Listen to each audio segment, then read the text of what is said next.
Greek as a language becomes decoupled from Greek as an ethnic category. Being a Greek is defined by your education, not by your heritage. And the Romans start learning Greek. In order to be a member of the elite, you need to know Greek.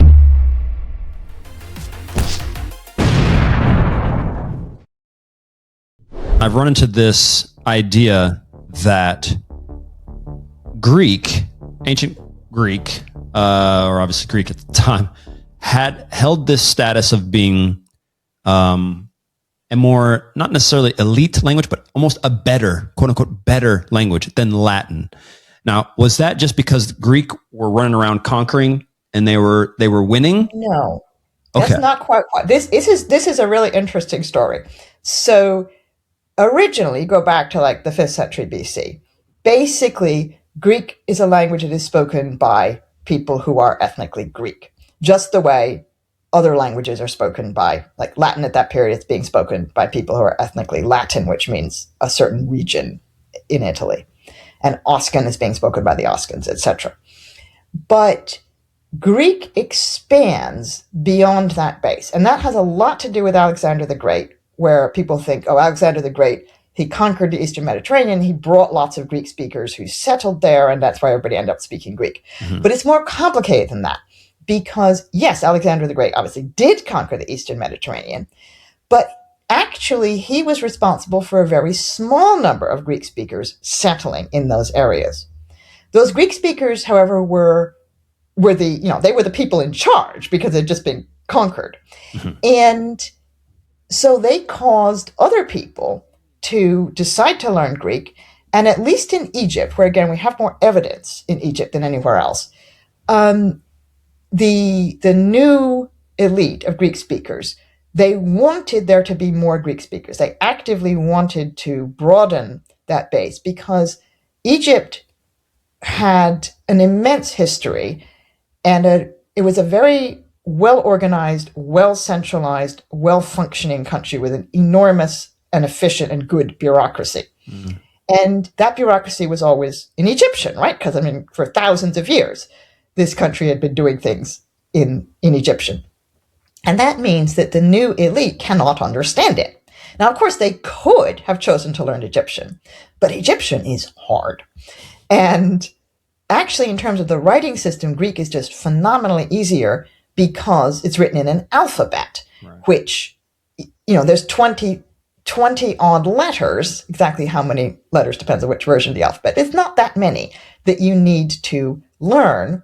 And then you basically write things down the way they sound. An alphabet's a phenomenally good writing system. And so if what you want the language for is mainly for the writing, rather than learning Egyptian, which is written in hard systems, you want something like Greek. Plus, if Greek is your language, you just naturally want Greek. So they wanted to change the bureaucracy, and so they started giving lots of incentives to the populace to become Greeks. And suddenly, there's this explosion in the number of elementary school teachers, Greek elementary school teachers. There are like way more elementary school teachers than could possibly be explained by the number of children that the Greek-speaking families could have had, even if you assume an amazing birth rate and no infant mortality. The Greek speakers couldn't have produced that many children. Yeah. So what's happening is clearly the Egyptians are using those schools.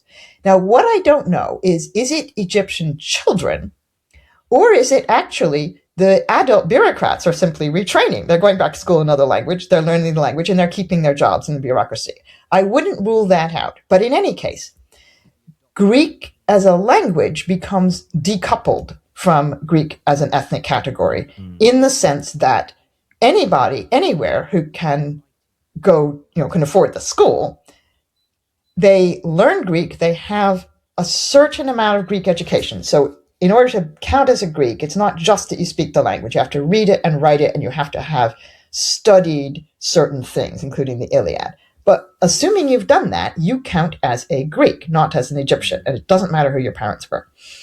And that system is clearly not just in Egypt. It becomes very widespread that being a Greek is defined by your education, not by your heritage, which is unusual in the ancient world for languages. It's a special thing that happened, and it's kind of cool that like the Greek language was a world heritage 2,000 years ago.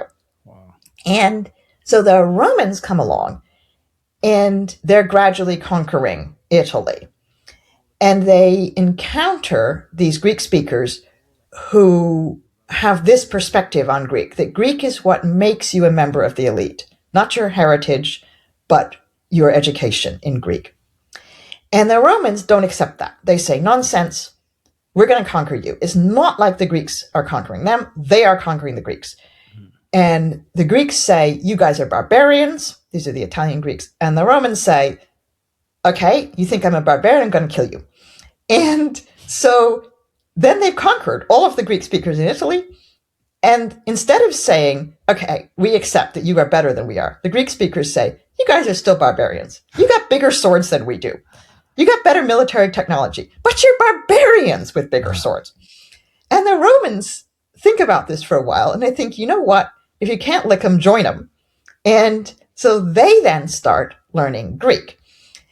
And so it's this idea that having a Greek education makes you a member of the elite, which the Romans eventually accept, even though the Romans are the elite, right? They have conquered the Greek speakers in Italy, and they then go on to conquer the Greek speakers in Greece and everywhere else in the Mediterranean.